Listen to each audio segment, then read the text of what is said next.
kan bisa dipotong. Ya. Mas, kita kembali bincang-bincang masalah pertanian dan perkebunan Kabupaten Bengkayang. Nah, setelah kita melakukan check and balance, melakukan katakanlah kita turun di lapangan gitu ya, ternyata memang Kabupaten Bengkayang ini memiliki letak geografis yang begitu bagus sekali. Nah, kita kurang lebih 70% lah itu sebagai petani di Kabupaten Bengkayang. Nah, di masa pandemik ini kan tentu program pemerintah itu kan memperkuat ketahanan pangan. Kira-kira pesan Mas kepada pemerintah melalui dinas pertanian tuh dan dinas perkebunan tuh gimana Mas? Supaya memberikan bibit yang bagus. Sudah diberikan harus ditanam dan harus diawasi. Terus penegasannya tuh gimana pada Gapoktan misalnya? Berikan masukan Mas. Baik, terima kasih. Selamat sore buat kita semua. Adil Katarino Bacuramin Kasaruga Basengan Kajibatan. Jadi kalau dari sisi geografis memang kita termasuk daerah pertanian ya. Daerah pertanian yang perlu pemerintah memang membuat sebuah terobosan-terobosan unggulan ya. Di masing-masing kecamatan itu ada unggulannya sebenarnya. Kayak contoh di kecamatan 17 itu horti ya, kalau tidak salah hortikultura. Ya. Sekarang sudah rata-rata hampir tanaman keras semua. Ya termasuk sawit lah ya.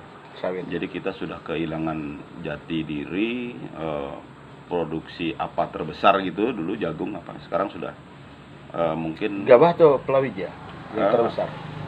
Yang komoditinya jagung dulu. Jagung dulu ya. Ya sekarang udah enggak memungkinkan lagi untuk mendapatkan predikat itu gitu kan. Kalau dulu terkenal di Kalimantan Barat ya. Sekitar 15 tahun yang lalu itu terkenal. Jadi sekarang makanya melalui Dinas Perkebunan Pertanian ini berawal dari keinginan masyarakat sebenarnya. Jangan memaksakan kehendak masyarakat. Program itu hadir tanpa sepengetahuan masyarakat. Hanya nanti tahun ini kalian dapat umpamanya bibit jagung ya. Sementara masyarakat tidak mau bibit nanam jagung umpamanya. Kita paksakan.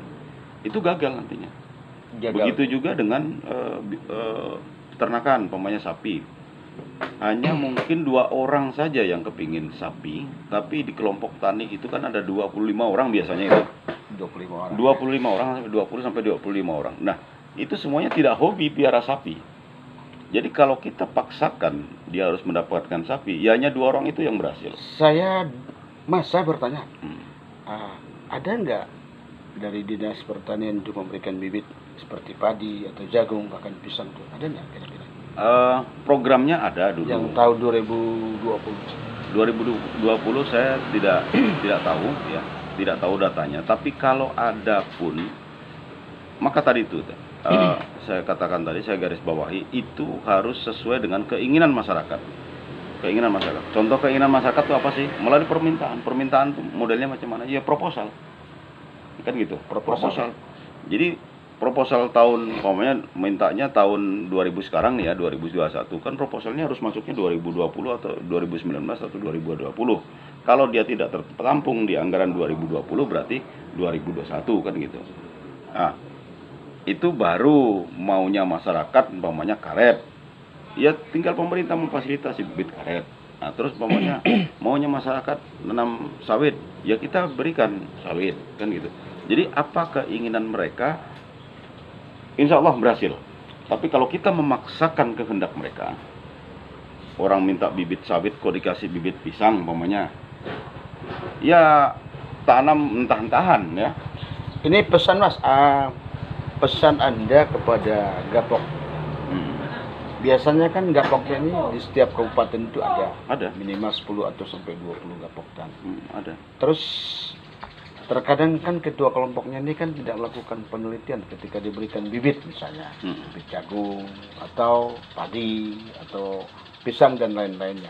Terkadang bibitnya tidak sesuai dengan spek yang ada. ya, Ya. tidak mempunyai kualitas lah gitu. Ya. Itu gimana sih sarannya Mas kepada Gapoktan Kabupaten Bengkayang? Baik, terima kasih. Jadi begini,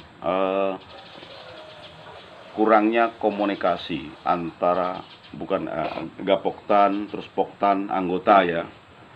Kalau Gapoktan kan kumpulan dari beberapa Poktan ya. Kelompok pertanian disebut namanya Gapoktan. Biasanya itu karena kurang komunikasi. Yang sering karena saya sudah 5 kali ikut rapat terus mendampingi para pendamping desa itu. Saya masih aktif untuk memberikan pemberitahuan kepada masyarakat. Ini sekarang ada program Sapras. Itu saya selalu ikut tuh. Saya selalu ikut, nanti ke depannya macam mana. Nah, berkaitan dengan pertanyaan tadi,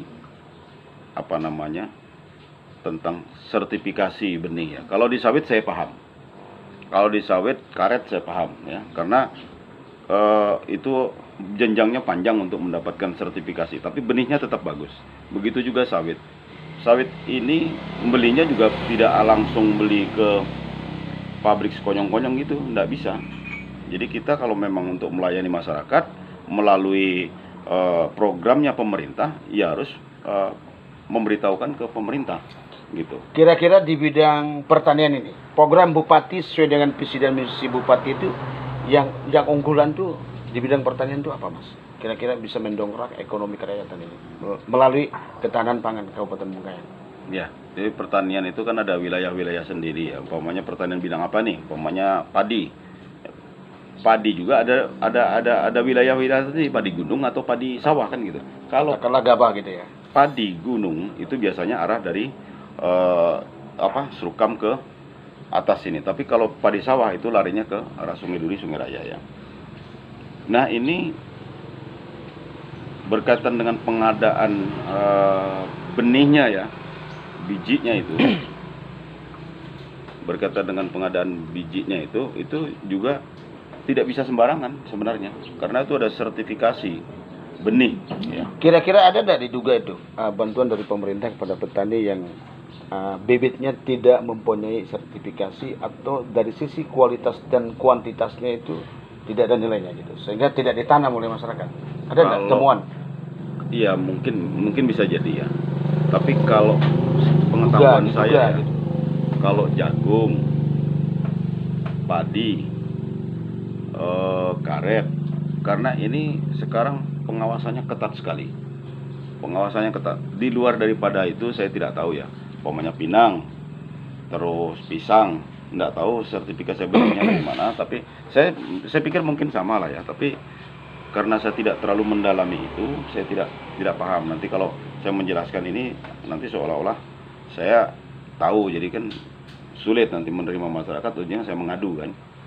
Jadi kalau macam jagung itu mungkin kalau dibilang palsu, saya pikir bukan palsu ya. Tapi bibitnya mungkin ya. Setelah diduga gitulah. Ya, kan ini tergantung daripada penyimpanan itu berpengaruh terhadap kebaikannya. Kualitas terhadap perlakuan benih. Ini kan semua benih ini kan harus ada perlakuan khusus. Ya. Contoh mungkin tidak boleh disimpan di tempat panas, di tempatnya tempat panas mungkin ya. Terus lama waktu pemakaian seharusnya mungkin per tanggal 30 Oktober nih, tahu-tahu dipakai nanti Desember, akhirnya bibit kadaluarsa. Ya enggak mungkin tumbuh karena bibit-bibit yang sudah mau dibagikan itu sudah ada perlakuan masa tanam. Ini berkaitan dengan sawit Mas. Kalau tadi kan Mas sedikit menguasai tentang sawit. Kalau sawit insya Allah sertifikasi bibit sawit. Terus ini kan Bengkayang ini kan ada beberapa perusahaan yang sudah masuk di daerah Kabupaten Bengkayang. Nah, harga sawit ini kan sedang primadona ini saat ini. Luar biasa. Nah, kira-kira motivasi atau dorongan Anda kepada petani sawit itu gimana sih? Ini kan berkaitan dengan lahan. Ini petani ya.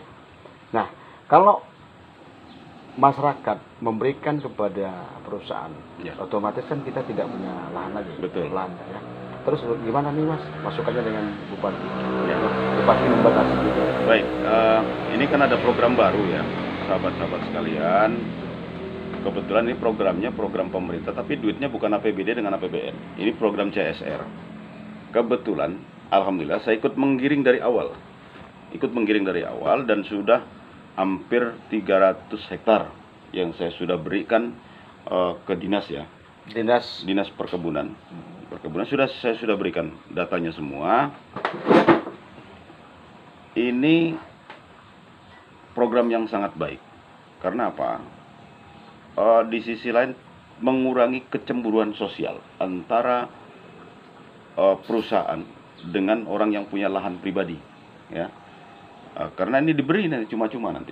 Syaratnya itu hanya KK, KTP, sertifikat atau SPT. Itu nanti disampaikan ke dinas. Nanti dinas yang memverifikasi. Nah, itu di situ ada pendamping dari Sapras, namanya programnya ini Sapras. Jadi Sungai Betung saya sudah rapat kemarin, terus di Jagwe Babang saya sudah mendampingi mereka rapat. Kita sudah menjelaskan banyak tentang manfaat ajas manfaat. Karena nantinya nih keinginan Pak Jokowi ini kecemburuan sosial antara perusahaan dengan masyarakat ini sudah diakhiri. Karena begini, sekarang izin perusahaan kan 35 tahun ya. 35 tahun. Nah, dari selang 35 tahun ada kampung di situ. Mereka tidak nanam sawit, hanya mungkin sehektar 2 hektar. Terus jalan yang dilalui oleh perkebunan itu hancur berderai, berantakan. Ini sebenarnya dana CSR itu tadi yang berfungsi sebenarnya. Sekarang saya tanya, ini kembali kepada sosial perusahaan yang masuk di Kabupaten Bengkayang. Apa yang disebut dengan CSR itu?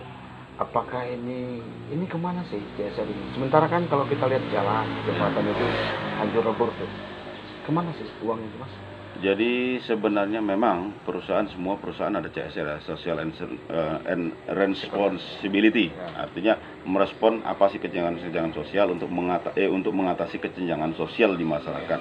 Nanti umpamanya dunia pendidikannya bantuan lah apa di situ. Terus jalan, ya betul-betulin lah jalannya. Nah, sekarang kemana sih larinya CSR? Mungkin ini